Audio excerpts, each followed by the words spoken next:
ओम शांति। 25 अगस्त 2026 के ईश्वरीय महावाक्य।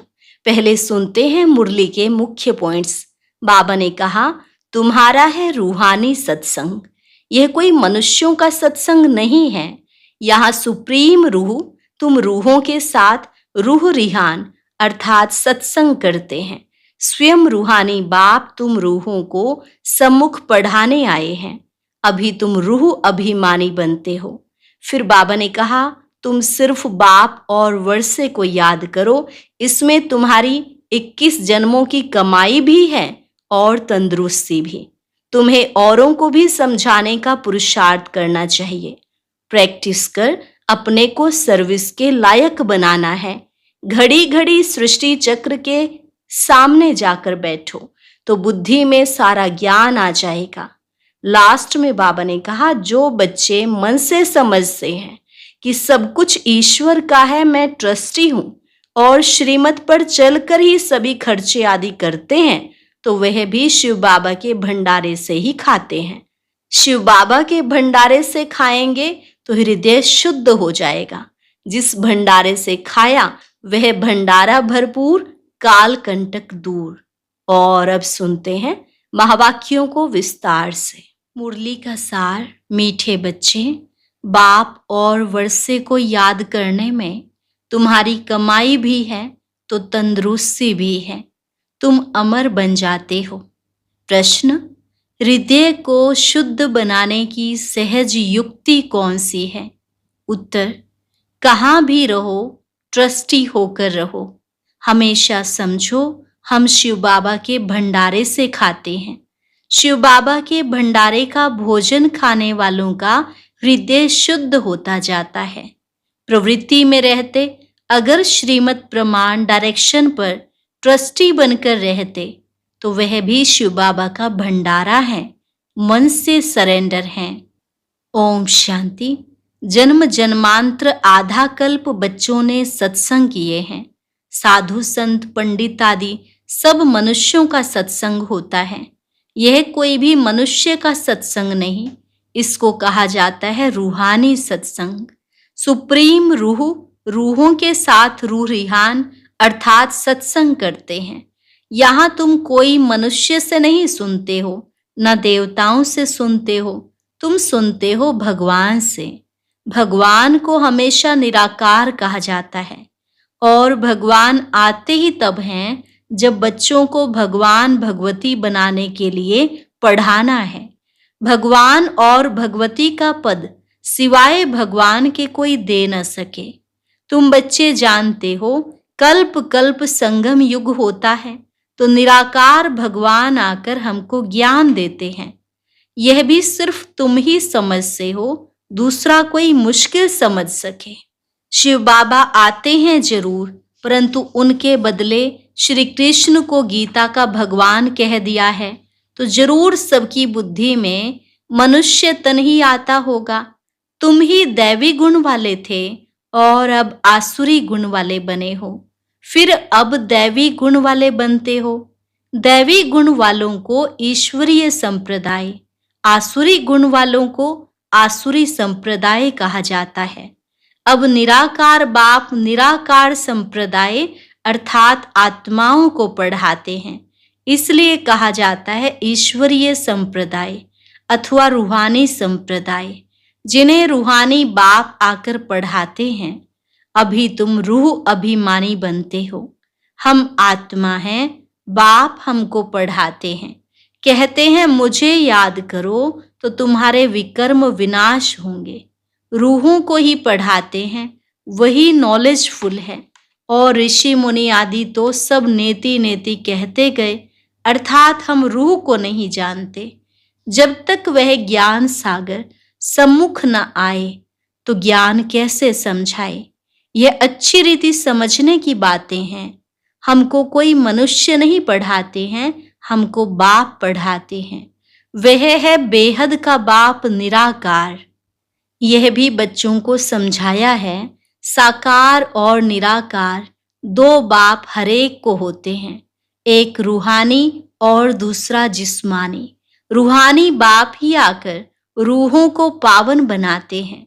तुम जानते हो हम पावन थे, पतित बने, फिर पतित से पावन कैसे बनते हैं।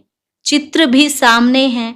बाबा राय देते हैं कि घड़ी घड़ी चक्र के सामने जाकर बैठो तो बुद्धि में सारा ज्ञान आ जाएगा कि हम अभी संगम युग पर बैठे हैं और सभी अपने को कलयुग में समझते हैं।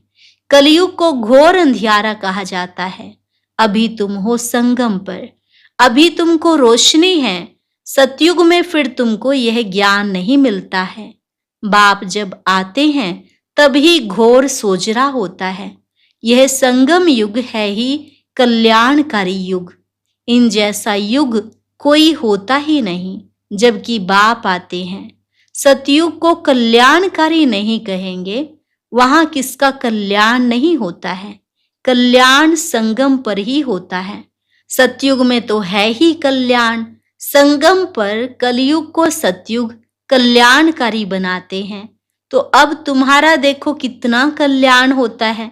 सिर्फ बाप और वर्षे को याद करने में कितनी तुम्हारी कमाई है। कमाई की कमाई भी है और तंदुरुस्ती की तंदुरुस्ती भी है। तुम्हारा जीवन अमर बनता है। तुम्हारी कभी अकाले मृत्यु नहीं होती है। तो बच्चों को कितनी खुशी रहनी चाहिए, क्योंकि तुम्हारी बुद्धि में सारी नॉलेज है। यहाँ तुम बच्चे आते हो तो पुरुषार्थ कर म्यूजियम में चित्रों पर समझाने के लायक बनना चाहिए। अपने को लायक बनाने के लिए 7-8 रोज बैठकर सीखो। प्रैक्टिस हुई, झट भागा सर्विस पर। सर्विस करके फिर लौट आए। यह सीखना तो बहुत सहज है।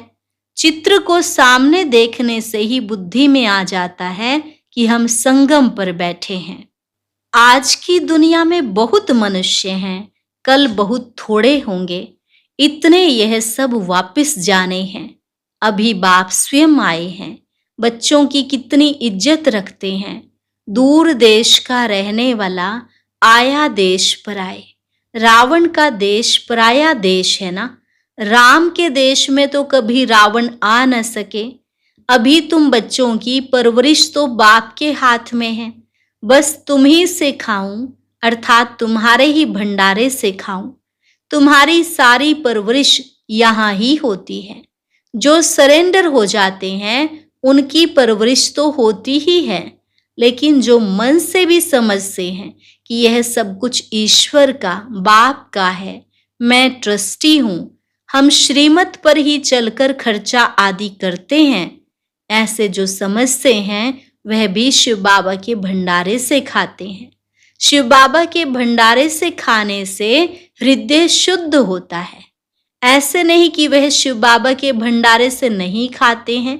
बाप के डायरेक्शन पर चलने वाले भी जैसे कि बाप के भंडारे से खाते हैं। जिस भंडारे से खाया वह भंडारा भरपूर, काल कंटक दूर। उसके बाद तुम कभी भी अकाले मृत्यु को नहीं पाएंगे। इस समय ही शिव बाबा आते हैं। उनकी महिमा भी गाई हुई है, शिव जयंती भी मनाते हैं, परंतु उनका भंडारा कैसे होता है यह कोई भी नहीं जानते हैं। बाबा भी बरोबर आते हैं ना।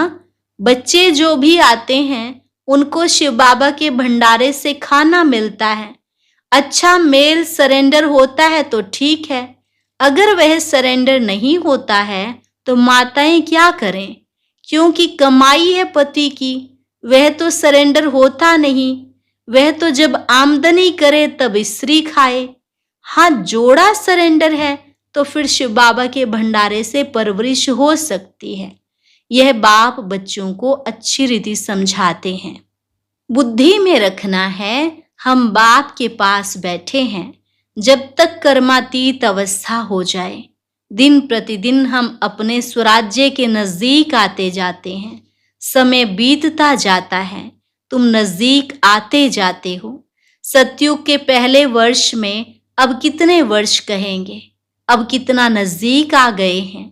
बाप कहते हैं बच्चे अब तुम्हारा 84 का चक्र पूरा होता है। तुमने अब 84 जन्मों के चक्र को जाना है। चक्र को देखने से ही कहेंगे हम अभी संगम पर हैं। इस तरफ है कलयुग, उस तरफ है सतयुग। कल हम अपने सुख धाम में होंगे। दुनिया को पता नहीं है, वह तो बिल्कुल ही घोर अंधियारे में है।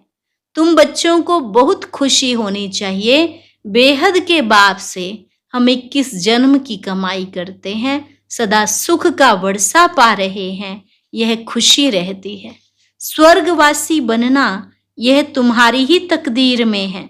स्वर्ग एक वंडरफुल चीज है।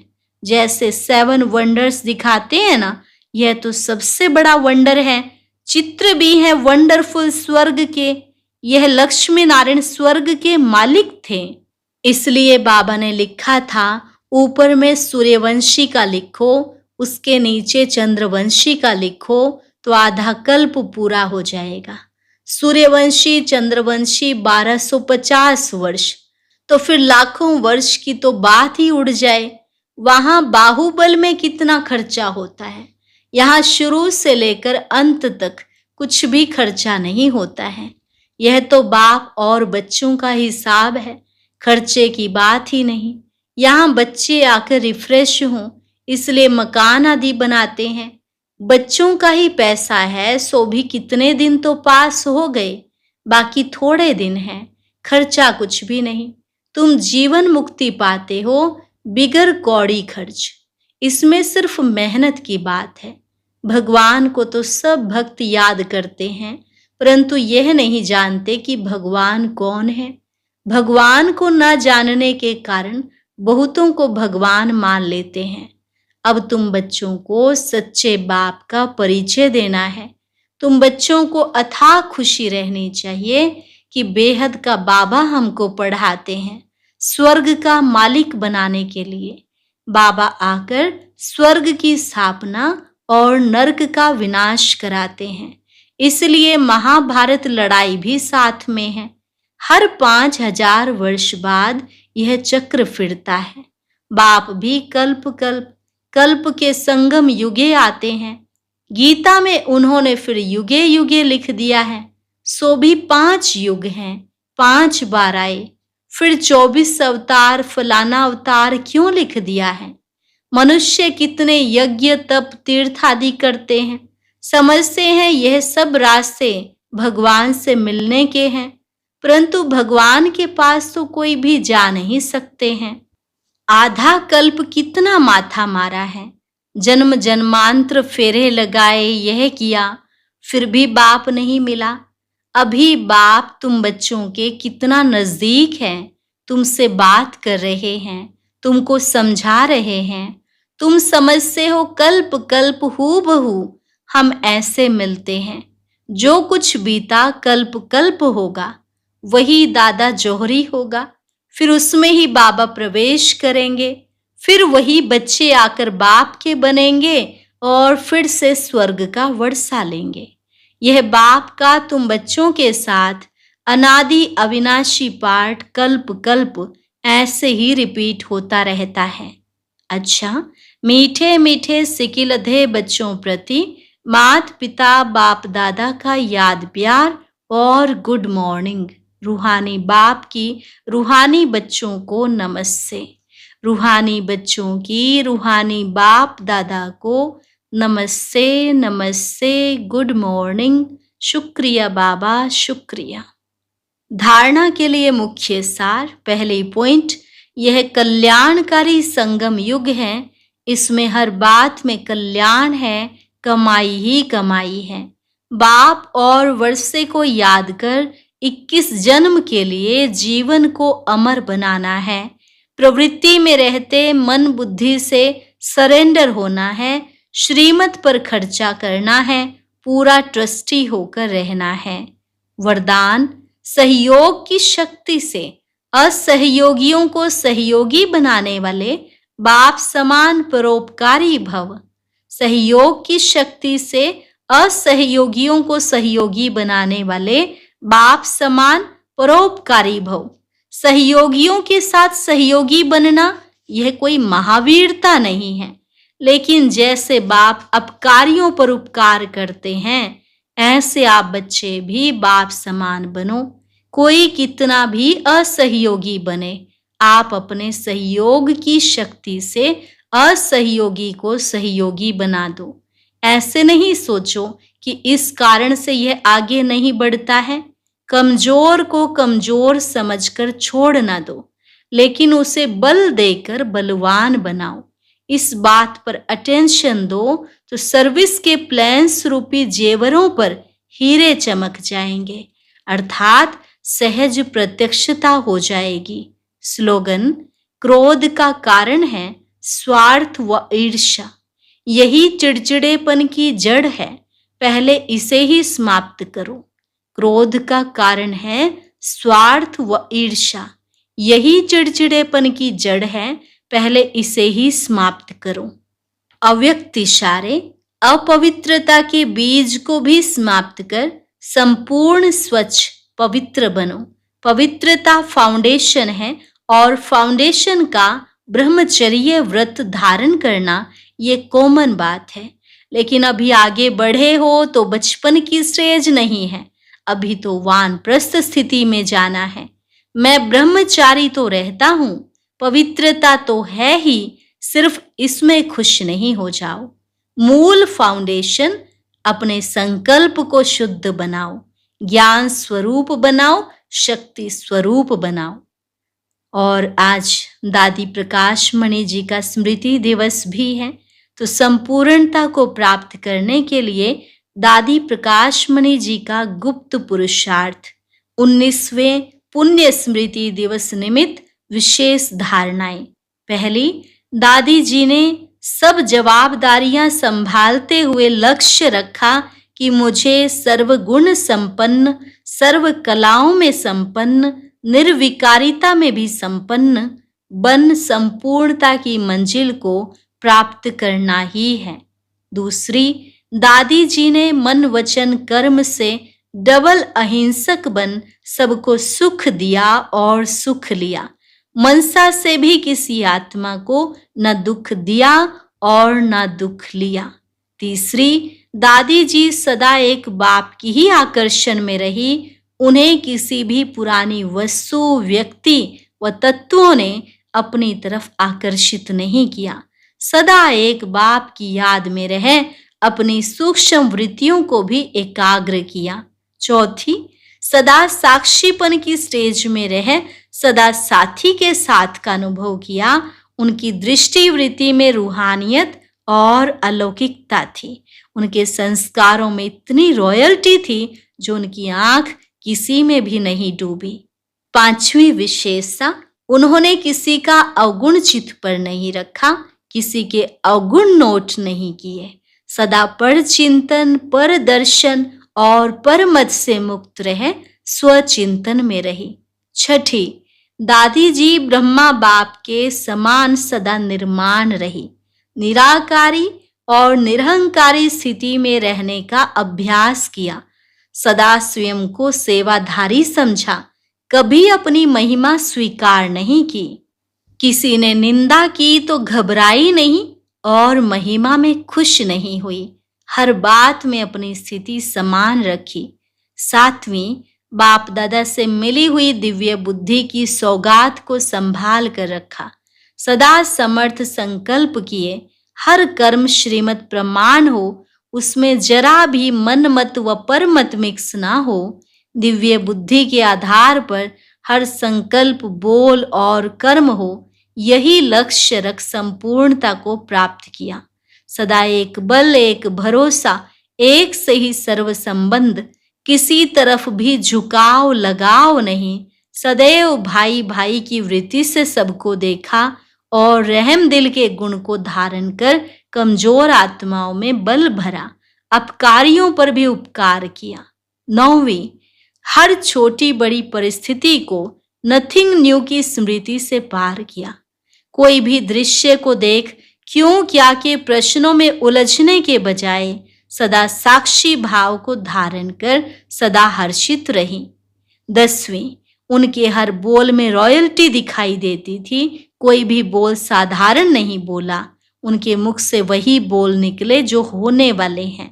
ऐसी सिद्धि स्वरूप आत्मा के संकल्प भी सिद्ध होने कारण सहज ही संपूर्णता को प्राप्त कर लिया। 11वीं विशेषता, दादी जी सदा आत्मविश्वास से भरपूर होने के कारण इसी स्मृति में रही कि हम तो कल्प कल्प की विजयी आत्मा हैं। कोई भी पुराने संस्कार, स्वभाव और हिसाब किताब के अधीन नहीं रही। ऐसे अनुभव किया जैसे आत्मा लाइट के शरीर में निवास कर रही है।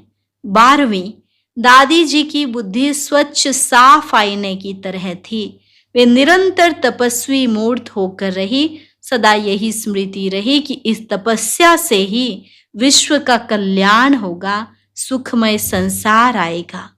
13वीं निशानी, दादी जी ने अंतिम समय को सामने देखते हुए सदा स्वचिंतन किया। स्वोन्नति के लिए रोज अमृत वेले बाबा से मीठी मीठी रूह रिहान की। बाबा के महावाक्यों को गहराई से अध्ययन किया। बाबा के साथ बाबा की मुरली से अटूट प्यार रहा। 14वीं निशानी, दादी जी ने अपनी संपूर्ण स्थिति बनाने के लिए देहभान से परे रहने का अभ्यास किया। उनकी बुद्धि में सदा यही रहा कि हम विश्व कल्याण के निमित्त हैं। हमें स्व की स्थिति ऊंची, एकाग्र, एक रस अथवा संकल्पों से परे निर्संकल्प बनानी है। तब हम इस पुरानी दुनिया से उड़कर बाबा के पास वतन में जाकर बैठेंगे। 15वीं, सदा इसी लगन में रही कि मुझे बाबा की यादों में रह सबको संतुष्ट करके सभी की दुआएं लेनी है। कोई भी आत्मा कभी मेरे से डिस्टर्ब होकर बद्दुआ ना दे, इसका पूरा पूरा ध्यान रख सबके दुआओं की पात्र बने। 16वीं विशेषता, सदा एक ही लक्ष्य सामने रहा कि मुझे संपन्न फरिश्ता व कर्मातीत बनना है। यह पुराना तन छोड़ फरिश्ता बन अव्यक्त वतनवासी बनना है। यह सेवाएं तो दिन रात चलती रहेंगी। मुझे सेवा के साथ साथ स्वयं पर सूक्ष्म अटेंशन रख पास विद ऑनर बनना है। 17वीं, दादी जी सदा सर्व विघ्नों से पार निर्विघ्न अवस्था में रही। एकांत में बैठ अपने आप को सूक्ष्म चेक करके अपनी कमी कमजोरियों को, आत्मा रूपी हीरे के दाग को संपूर्ण समाप्त कर अमूल्य हीरा बन गई। 18वीं, स्वयं को संपूर्ण पावन लाइट माइट से संपन्न बनाने के लिए आंतरिक वैराग्य वृत्ति द्वारा सब बातों से उपराम रहे अपनी सूक्ष्म दृष्टि वृत्ति को संपूर्ण पावन बनाया। पुराने संस्कारों की प्रकृति को पराजय कर प्रकृति जीत बन बाबा की गोद में समा गई। 19वीं और लास्ट, मैं बाबा की हूँ, मुझे बाबा के समान संपूर्ण बनना ही है। इसलिए सूक्ष्म देह अभिमान को, स्वयं के संस्कारों को, मान शान व महिमा को, बुद्धि व आदतों को संपूर्ण समर्पण किया और बाप समान बन अव्यक्त वतनवासी बन गई। अच्छा, ओम शांति। आज का अव्यक्त ज्ञान मोती सुनने के लिए ऊपर दिए गए बॉक्स पर क्लिक करें। अगर बॉक्स दिखाई नहीं दे रहा है तो ऊपर जो कॉर्नर में शो लिखा हुआ है उस पर क्लिक करें।